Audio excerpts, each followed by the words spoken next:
Okay, I guess looking at the people and the number of people rising means that we are live. So welcome to the Teacher Training Academy 2024. This is, I believe, the third edition.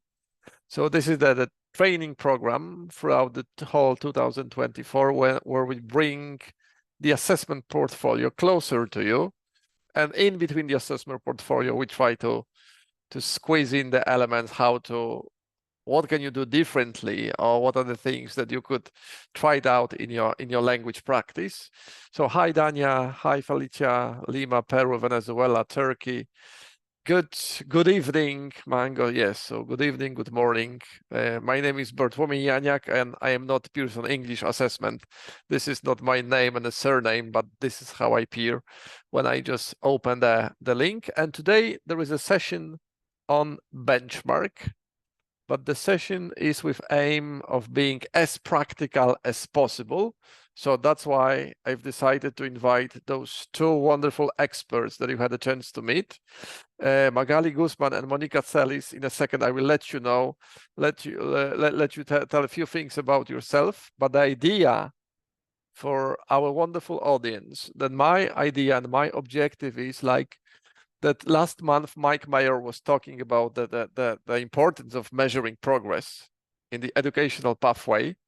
And throughout this meeting, I want our experts to share with you a really down-to-earth knowledge of what you need to do and how to do it if you are interested in introducing digital assessment solutions like benchmark to measure your students' progress. So this is the objective for today. Magali and Monica, tell us a few words about you, who you are, and why is it you that you're going to talk about benchmark. Monica, you can start. Sure. Well, it's us because you invited us. But essentially, Maggie and I work with LATAM users of benchmark tests from different standpoints, but in a very complementary way. What I do is I work with the academic implementation or the academic adjustment of these assessments to do some benchmarking with the context of customers. So I let them know what the test is about. I help them interpreting the results of the test. I help them out with adjusting what's the best way to implement it, not in terms of technical issues, but in terms of academic issues on how to use it in their institutions. So that's essentially what I do on a daily basis, what I was doing prior to this session. So, well, hopefully we can have a lot of fun talking about it. Okay, and Magali? So you said, Monica said this is the complementary role. So where is your where is your little kingdom, or the big kingdom, we might say? Yeah, totally. Thank you for having me here. I'm Magali. I'm from Mexico, and as Monica mentioned, we are working in LATAM. I am more in the, let's say, operative part of assessments. I am in charge of a team that is services and assessment delivery, and we basically walk clients through the implementation of assessments and training and how to deal with platforms, etc. So yeah, as Monica mentioned, we complement each other perfectly. Super. And our wonderful audience, I can see the countries and the regions you are from. This is the beauty of internet connection, that we can sit in different places around the world and have the possibility to exchange the information. Once you listen to us and you listen some questions about benchmark, and you'd like to learn something more about benchmark, about this digital assessment, just you can paste the question in the chat, or you can paste the question in the Q&A, and we'll do our best to try to answer if time allows. And so without any other introduction, the first question is, can you recall the first situation with a client that for some reason decided to introduce benchmark? any stories like this? Or what happened actually that this institution decided to make this change or to make this shift?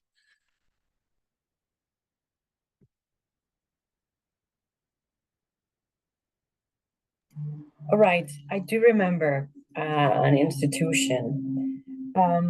What they wanted to do was to check whether their students were reaching the levels they were supposed to reach at several checkpoints in the process at school.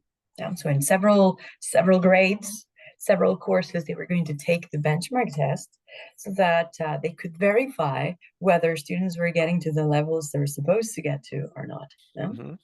That was, I remember the first case that got to me in terms of using benchmark. But in terms of challenges for this institution, I think we actually mentioned this in the previous webinar that we were talking about the placement tests. And it all comes down to assessment literacy. It's how this institution opened up a door to learning about placement tests. What's the difference between a placement test or a benchmarking test? So all that education that went about with their teachers and their administrative staff was very useful. It was beautiful because using a benchmark test is different from using a placement test. So that was the first challenge, I think, Bartek, that we faced. I don't know if Maggie has something else to say.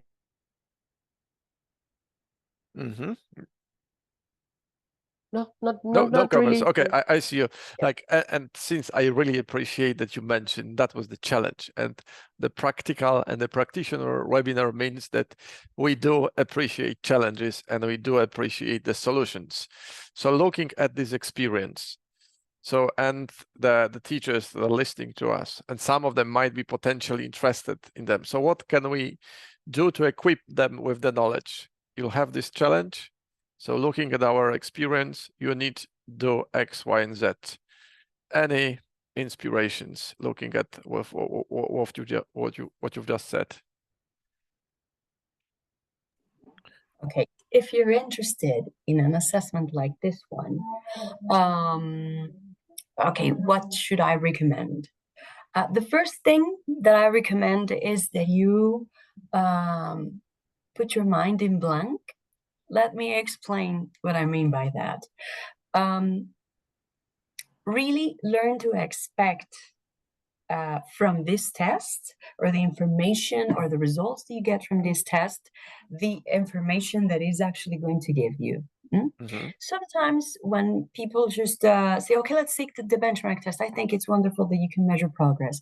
But then some people expect this test to work as an achievement. Well, it is an achievement, but they expect them to work like a certification test sometimes, or they expect it to work as a placement test some other times, or an exit test some other times. When it really is a low stakes test that is for assessment for learning, and the purpose of it is to really see the bad things. Both bad things and good things means the strengths and the weaknesses that your students are having at a given point, because this test is going to give you not only where students are at the moment, what the weaknesses and strengths are, but it also is going to give you tips to reinforce, to remediate, to generate and manage and create progress, yes, your students. So what I said at the beginning, to look at the test with other eyes and put your mind in blank, means it's okay if the results of the test are not the ones that you expect or better than you expect. That's not the point. The point is really getting to know what the strengths and the weaknesses are so that we can work with them. Yes? So it's looking at the test differently, and expecting different things. Yeah? So I really like that you learn how to look at the test differently. So basically become, I guess, more knowledgeable and become open of what this test will provide to you, because you might expect placement solution, and this is not the placement solution. This is something to show, as you say, strengths and weaknesses in this language learning pathway. So, okay, so I am the potential client, Magali, and guess over to you. And I'm really, I've attended a session and I'm interested in this solution. So what are the key steps when it comes to my language schools that we should address when it comes to using benchmark? Okay, I think that to start with, we have different resources depending on the region, but I think that it's very important that the people that is going to be in charge of implementing the test take this training.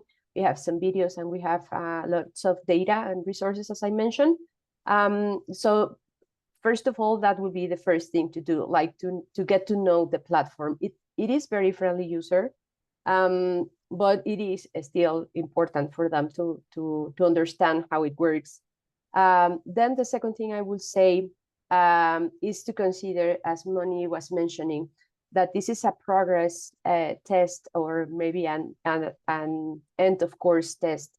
So basically what we need is information from our students, what level they are in or they are expected to be, because the exam has 4 different levels. So I need to group my students in those 4 levels and to assign the correct exam for them. And other important thing I will say is to orient or guide students on what to expect from the test, and that the test or the format of the test is not a surprise for them. That is basically like the idea is that they sat for the test and that it's for the level of English and not necessarily an exam that I don't know and I don't know how to handle. Fortunately, the exam has a sample test embedded. So I would highly recommend that all students take the sample test before going to the real test. But I think that those are the 3 key elements for a successful implementation.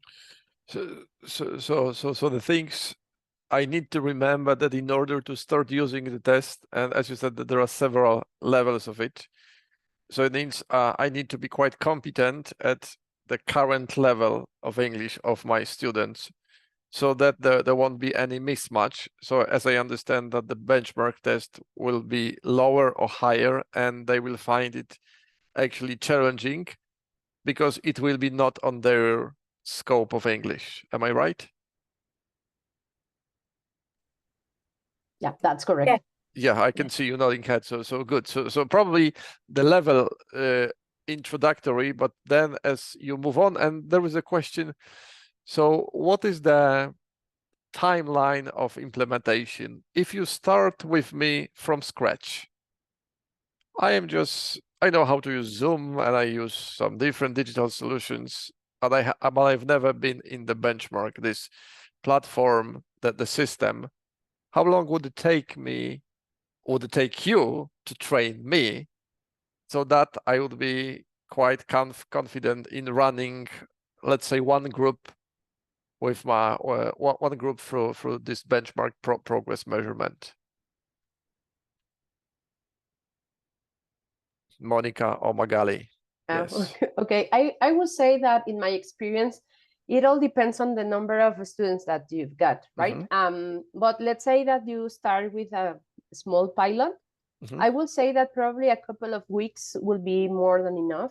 The trainings that we have are basically created to be very friendly, probably an hour or less than an hour that you devote to the training or to check our videos. So that will be for the administrator of the platform. Probably while you set up your group and the levels, as I mentioned, and you assign the exam in the platform and you have the session with the students, I would say that no more than 2 weeks. Sometimes that's not what we recommend, but sometimes we do it in a week, right? It's like, as I said, it's not what we recommend, but it's been done. So probably it all depends, as I said, the number of students that you've got and the time that you have to devote to this task. Monica, anything to add, or the information is complete on this site? Yeah, absolutely. I think what Maggie says, she's the master of implementation, so she's got it. But because the platform is really friendly, yeah, it's easy to use. It's not really like it's complicated, but it goes further. Yeah, it's the idea of, as Maggie said, it depends on how many students you have. Yes, this entails a lot of logistic thinking. Yes, like how am I going to assess the X number of students that I have? Yes, and how I'm going to use this platform and these tests in the best way, implemented or administered in the best way. So that, I think, is the prudent time that Maggie was talking about, because learning to use a platform, you can do it in 30 minutes. I mean, it's very friendly.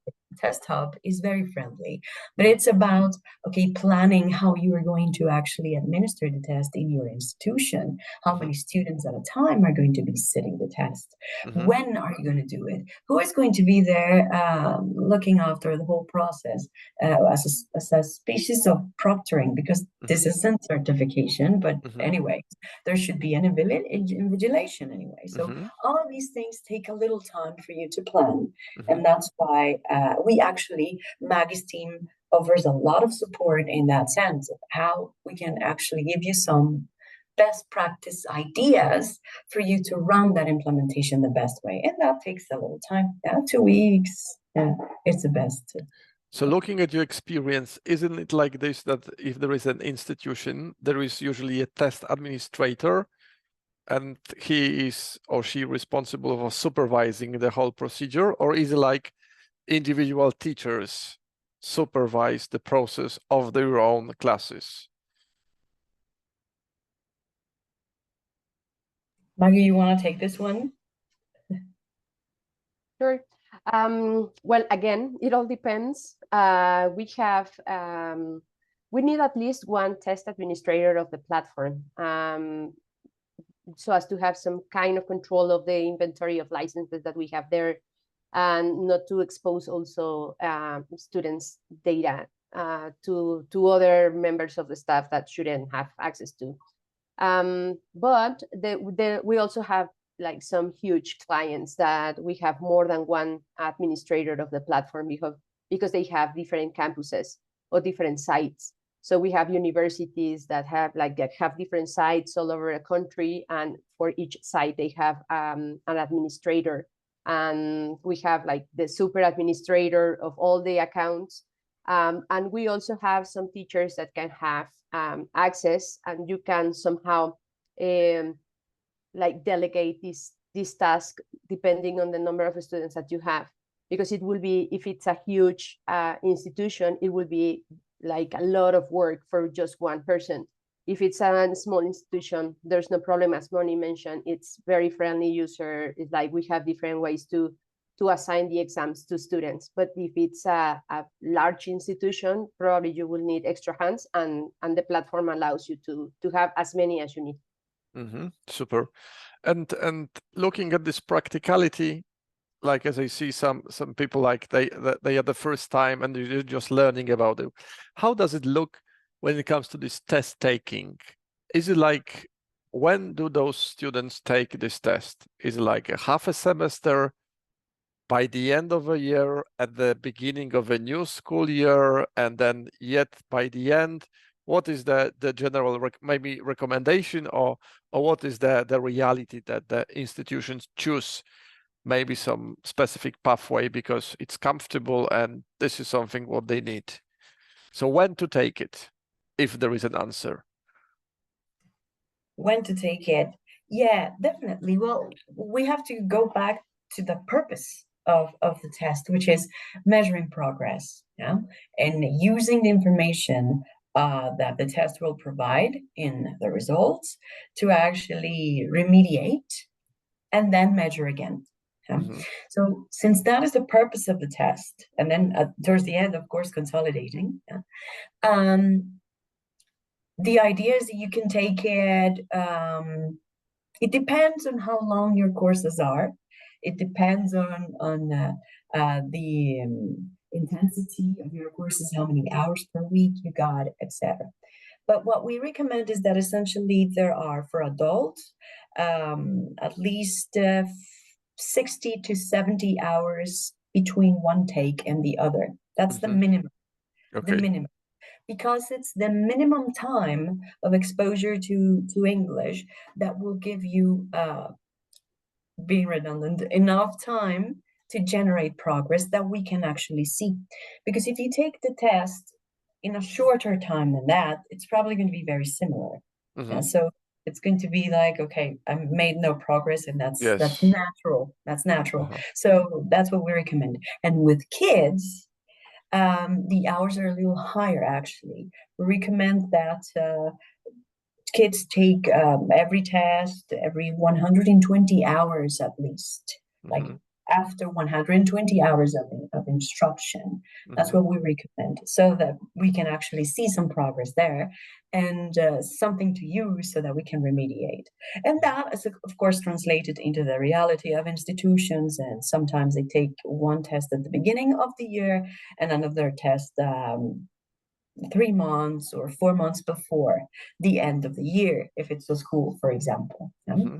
So that it gives time in between tests to do that progress. So if you're a school and it's a school year, you can start with the first test on September, if that's when you're starting your school year. And then towards, May, you can take another one.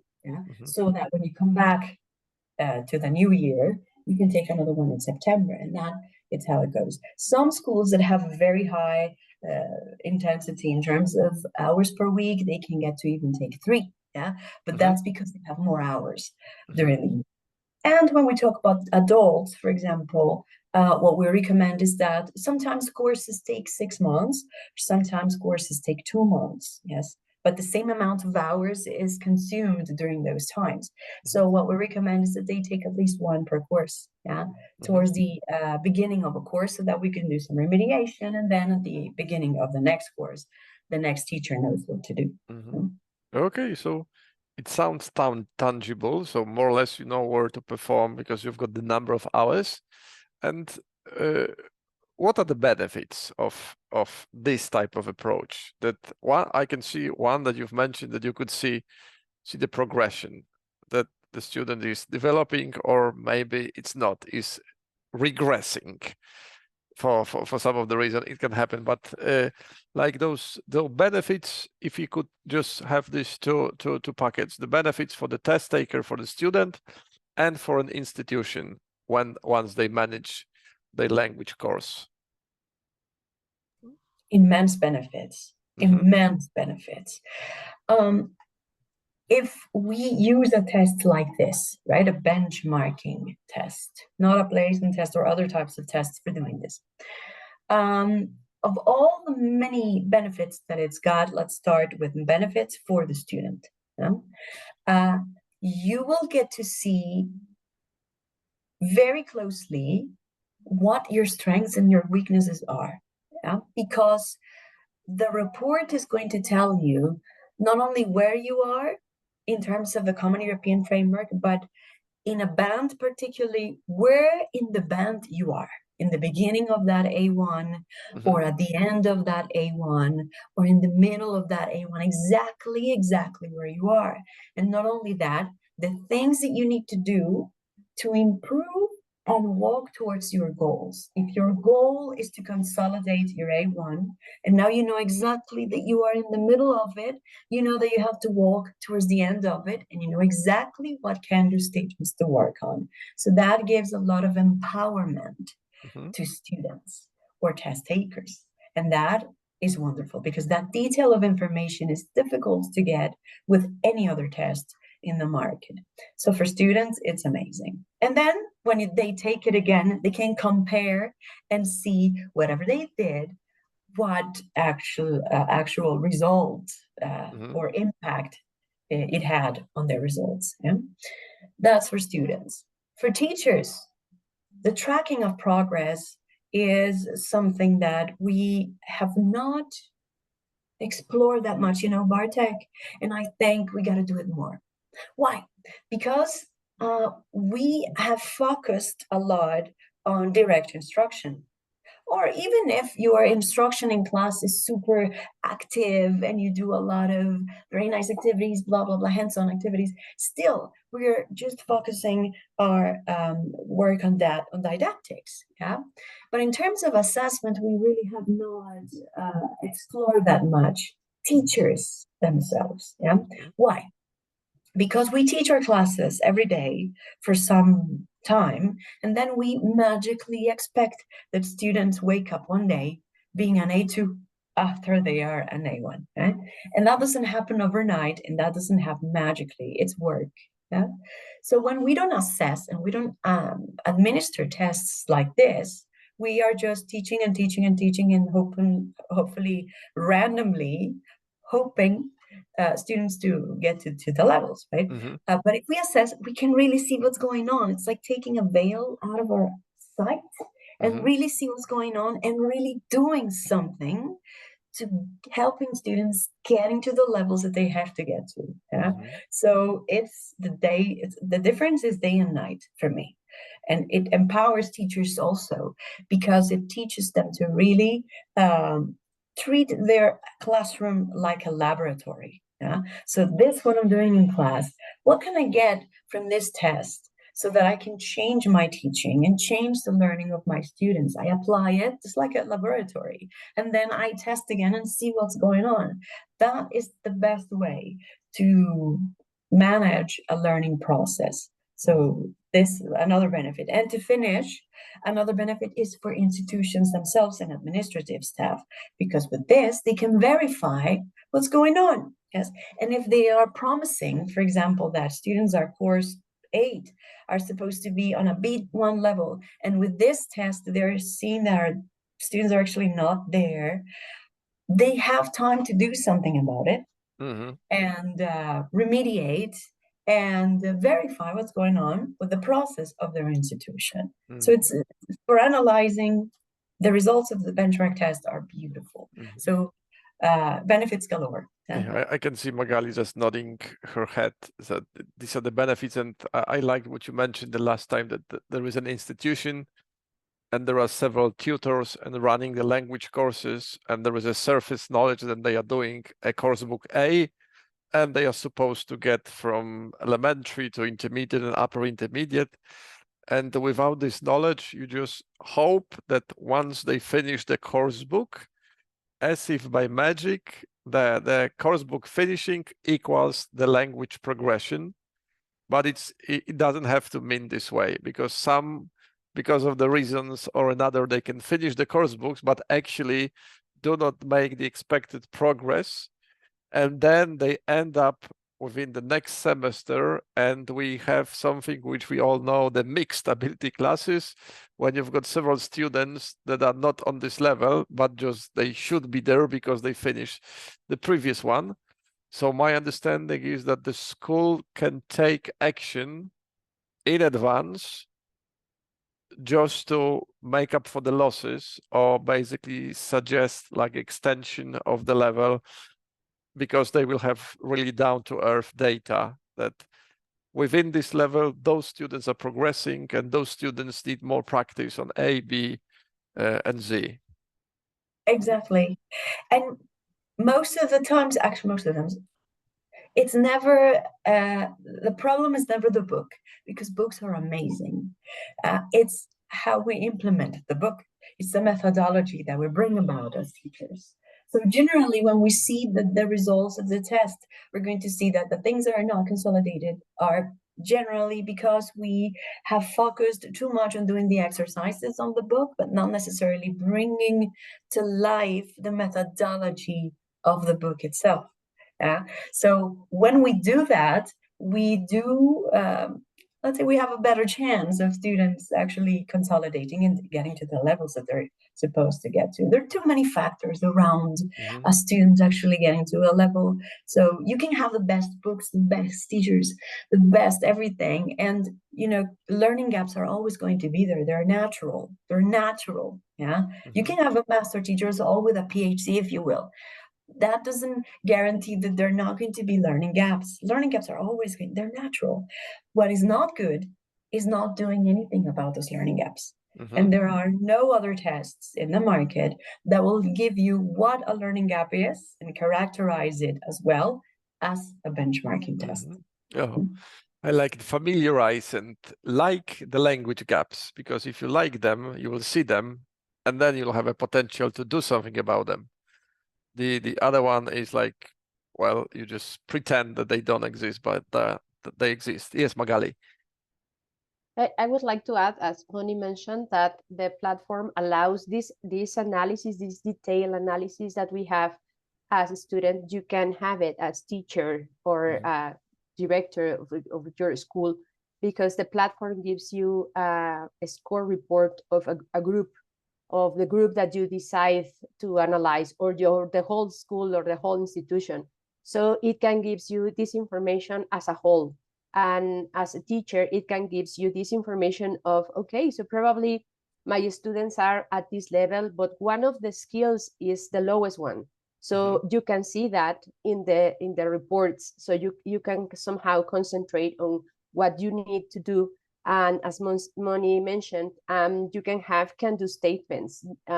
You have also part of the report, you can map it with Pearson courseware. So in a way, like, there are lots of elements for teachers and schools administrators to be able to take informed decisions, so as to help students to go to the next level. And there's also something that I really love, that there is a certificate that you can print, and you can have that sense of achievement, because it's a certificate of achievement that you can give students at the end of a course or semester, and they can have that as a proof. You can also translate reports for parents. So there are many, as Moni mentioned, there are many benefits for administrators, teachers, students, and parents, etc. So it's a very complete tool, if you ask me. Super. So the solution with the benefits, but being practical. So right now, I want us to concentrate on this dark side of the moon, as some people say it. With your experience and your knowledge, all of us attending here and the audience, some of them experience, some of them learning. The challenges, we've talked about one of the challenge. What are the other challenges that the rookie, the inexperienced person can face, and what can we do to help them either to remove this obstacle or to overcome this obstacle when it happens? Anything from your experience with clients. So we need a problem and we need a solution, so that our audience will already know the solution before the problem can happen, to take action in advance. I can think of an academic one and an implementation one. Yeah. The academic one is in terms of choosing the level to give your students, and the implementation one, I'm sure Maggie has got it there. So let's start with the academic boring stuff. The thing about the levels, many customers say, but why does it have to be a level? Why can it not be that I just apply a multi-level test and it tells me all of this information? It's because of this reason. Each one of the bands of the Common European Framework is made up of descriptors. Yeah, can do statements, can describe his room using vocabulary, blah blah, can read, blah blah blah blah. All of these descriptors of performance, yes, of students. All of the bands are made up of a very robust group of these can do statements. Yeah? To assess in detail, to really know those strengths, those weaknesses, where exactly you are in a band, we need to create an assessment tool that only focuses on a range on that particular band, because the learning objectives are so many. And then if we included a multi-level test that assesses from pre-A1 to C2, to give you all that detail, we would have to include items that would assess all of the learning objectives of all of the bands. And this test could take, I think, maybe around 8 hours or 9 hours to take. Yeah, so it wouldn't be practical. It's impossible. So that's why we have to specialize in one level. Mhm. Yes, so specialize in one particular range or level of levels, actually. Yeah, so for example, band A will assess between pre-A1 and A2. Yes, so it will give you all of the process and measure your progress in that sense. Yeah, but that's what we have to do, like specialize there, because if not, we would have to go from 50 minutes that the test takes to what, 8 hours. Yeah, so that's the thing. Yeah, so it's how to make that decision, understanding that it's necessary to make that decision if you want that detail. And second is how to make that decision. That decision is made from many standpoints, or with many factors. One is seeing what students have done, of course, the course where they're working with, how many hours they see a week, what's the methodology that they work on, in terms of performance. Is it competential? Is it not? Is it too much focused on knowledge, vocabulary, grammar, etc.? So with that information, and if they have information from a previous placement test that they have taken, all of that gives us information to make the decision on what level of benchmark to apply. Yeah. Of course, there's people like learning consultants like myself that can help customers make that decision and adjust it to the reality of their institution in a better way. So that's one challenge we've faced. Yes. Okay. But once you understand the why and the how, it's perfect. Okay. Magali, anything else? Any other things? So one of the ways, Agnieszka, you ask is how can this help a teacher? I believe that this huge role of information, that once you know that why is it so that you need to choose the appropriate level, is really crucial for the correct implementation of the benchmark test. Because otherwise, if I choose the wrong level, then probably the test will not serve, because it will not measure the descriptors that I'm expected to know on this particular level. And as Monica, as you mentioned, probably the other solution would be to see the student for 8 hours in a single row, so that it would have very detailed and down-to-earth specific recommendation per level. So one of this. Magali, anything else that you can think of so that teachers would be equipped in advance? Like talking about like the implementation part, as Moni mentioned, is one of the things is that that we are not using the correct device. You have to make sure that the test is taken on a computer, and sometimes we use tablets or we try to use cell phones, and the test works for some time probably, but that will be one, like to make sure that it's on a computer. The exam is web-based, so just make sure also that the internet connection is as stable as possible.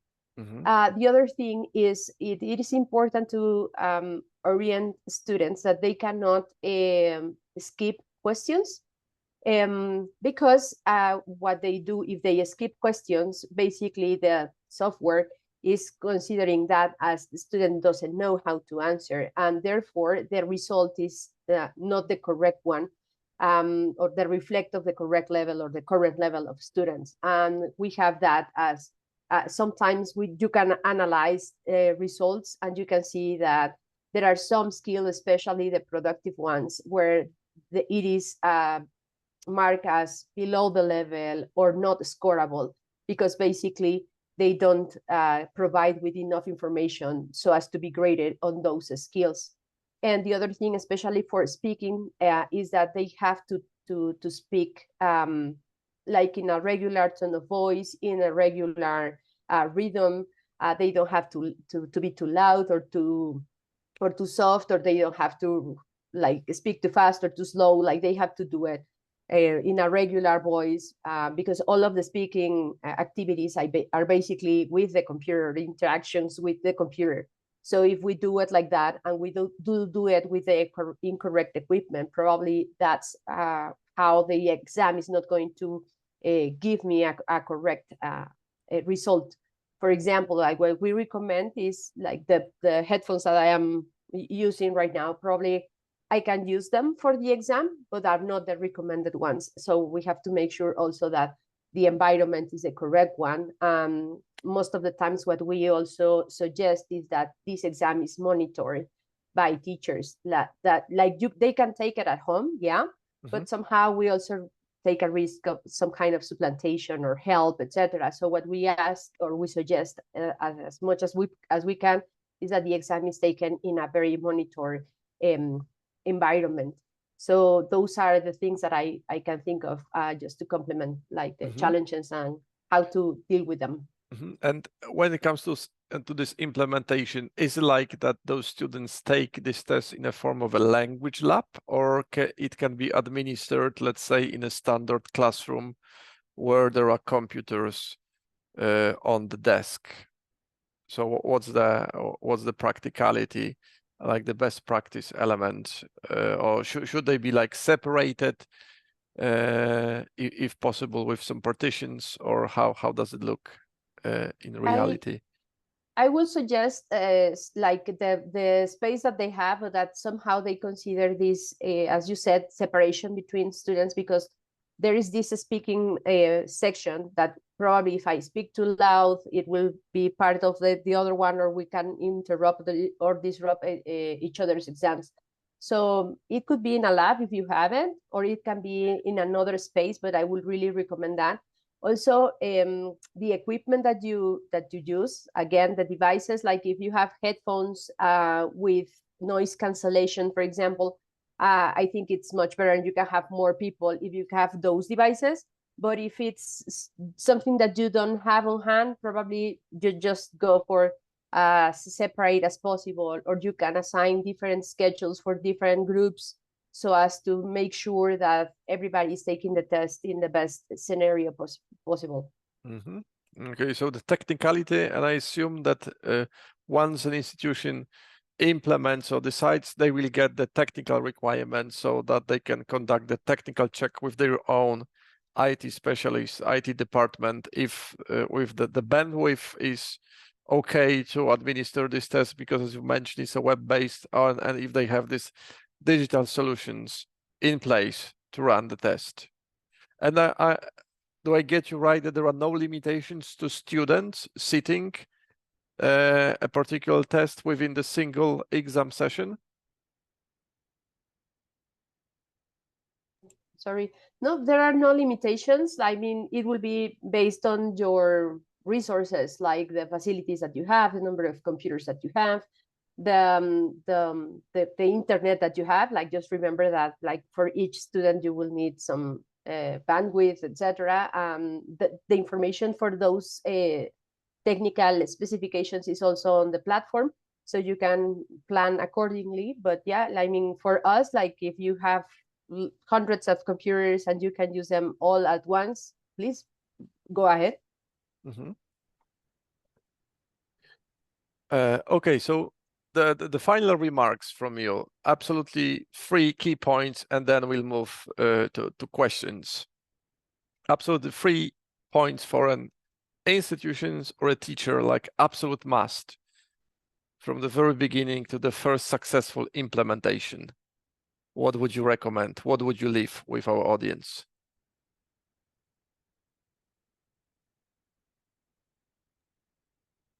Well, as I mentioned before, I will go for those 3 key elements. One, get to know the platform as the administrator. If you're going to have more than one administrator, make sure everybody knows the platform. If you're going to have teachers guiding students, assign a test for them, like a test exam for them to get to know the tool and to leave it as test takers, and to make sure that like everything's in place. The second thing will be like this technical part, no? Just make sure that you have the computers, the internet, the devices like necessary for your students. Plan your implementation, like as we mentioned before, the groups based on the levels, the correct levels for your students, etc. And the third one will be to orient your students, to make sure they know what to face, what type of items they are going to have, all these suggestions that we mentioned, as they don't skip questions, that they don't have the chance to go back to the previous question, that the exam is going to take about 50 minutes for them to take some time and to do it like very concentrated on the task, etc. So I would say with those three elements, like the part of the administration and teachers, the second thing will be the technical part, and the last one will be to orient your students or your test takers with the exam. Okay, thanks a lot, Magali. Monica, anything to add? I completely agree with Maggie, and that's essentially what we try to do with customers, try to help them in that path. I also think it's very important to be clear about the reasons why you want to administer this test and how you're going to use that information, and to be on a place where you're not biased about the results, so that you don't treat the whole implementation process as what it's not. Like, oh, we have to train everyone and it's got to be as if it were a certification test, when it really is not a certification test. So not putting more stakes to a test that has low stakes. Yeah. So all of that experience impacts, of course, the results and of course the performance of students during the test. So I think it's also that in terms of language assessment literacy, like knowing the reasons why you want to administer this test, not being biased about the results, and knowing or having a plan on how to use this information academically speaking. I think that's also very essential. Okay, thanks a lot. And we do have some questions. First one is like Isabella. Isabella is asking, like, what about individual teachers using it in this one-to-one, as I assume, lessons? So is it doable for the teachers to implement benchmark? Because Isabella, you mentioned the price. So as for the pricing element, so what we do, I would always recommend to contact the local geography Pearson contact and talk about the pricing solutions for your particular region, since we are in the global with different corners of the world. But in general, is it like individual teachers can run those benchmarks in their language preparation courses that they offer to students?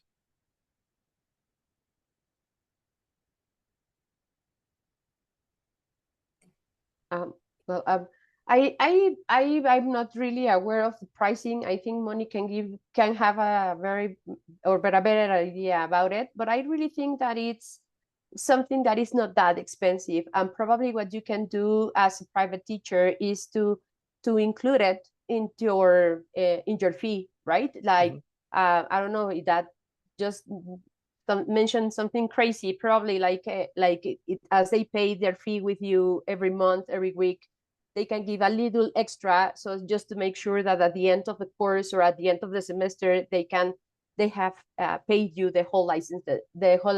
In reality, I don't really think it's an expensive tool. No matter how big or small your institution is, or if it's just a teacher and it's just your private practice, I think it's something that is doable. Thanks a lot.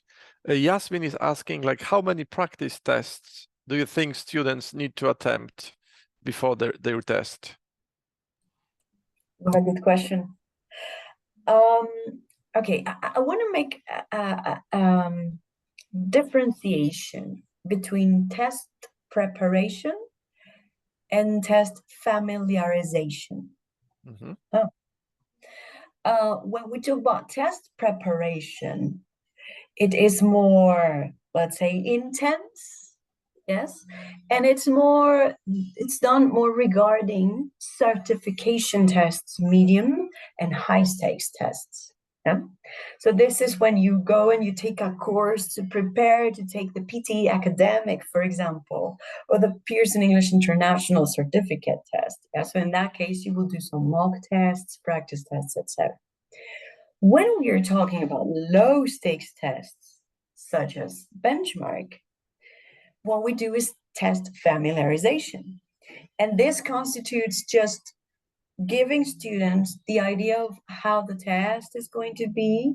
And if there are some types of items that maybe you think students are not going to understand at first very well, you can tell them what these items are about.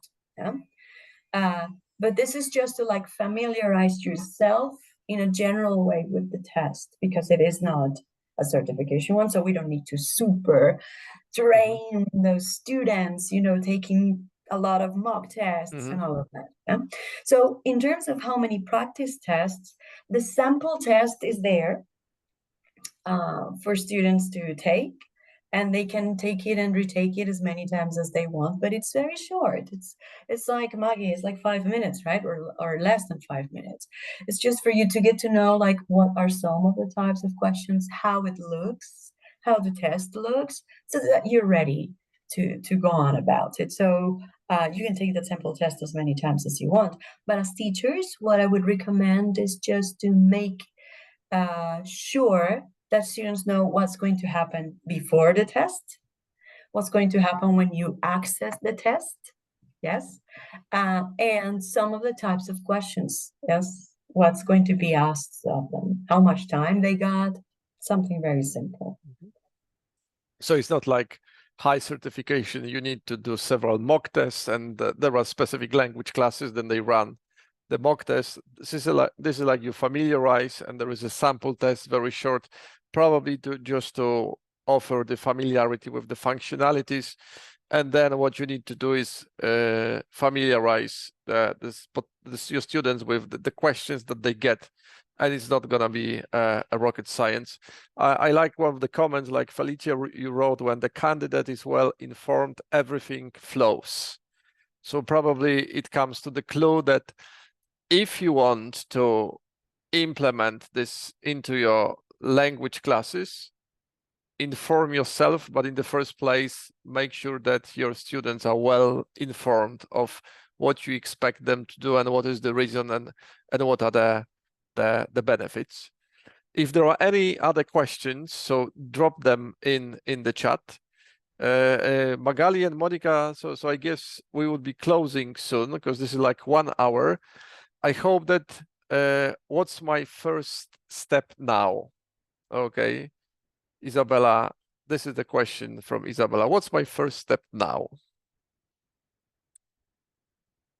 I think your first step is contacting your local Pearson representative, yes, to see whether you can get a deeper presentation of the test and how you can purchase it.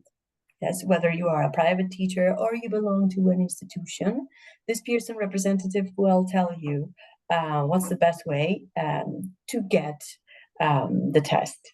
Yeah? After that, rewatch our webinar if you can. And there are so many very nice resources up online on our website. Look up the benchmark test, the Pearson benchmark test. In there, you're going to find a test taker guide. You're going to find lots of things online. So make sure to check those. Appreciate. So Isabella, just get in line and say, I've seen a webinar. They were talking about benchmark. Give me more information because you are my local contact because they told me to do it. So appreciate and just be practical. So if you want to think about the first step, just you go into it in action and see what happens. Thanks a lot. I appreciate your interaction. I appreciate your comments. Monica and Magali, thanks for sharing your practical knowledge. So this is important. because the benefits are okay, but we need to be very down to earth to know the practicality so that it works. Our wonderful audience, you will get a certificate and a feedback, I guess by Monday at the latest. And I will incorporate in the email some benchmark information as well, so that you'll have a point to start. The upcoming one, because this month we'll have two, the upcoming one, the next week, is on English benchmark young learners only. So this time we'll talk only about our wonderful little kids learning a language, and we'll hear from practitioner about using this this solution within kids education, to see how it flows, to see what are the challenges, and to see what are the benefits and the solutions to those challenges. Thanks again, Magali and Monica, for being with us in the Teacher Training Academy. Our wonderful audience, for your interaction. Enjoy the rest of your beautiful day or the rest of your evening, and we look forward to seeing you soon. Thank you. Thank you for the invitation. Thanks a lot. Bye-bye. Always a pleasure. On my side as well. Bye-bye. A short hour.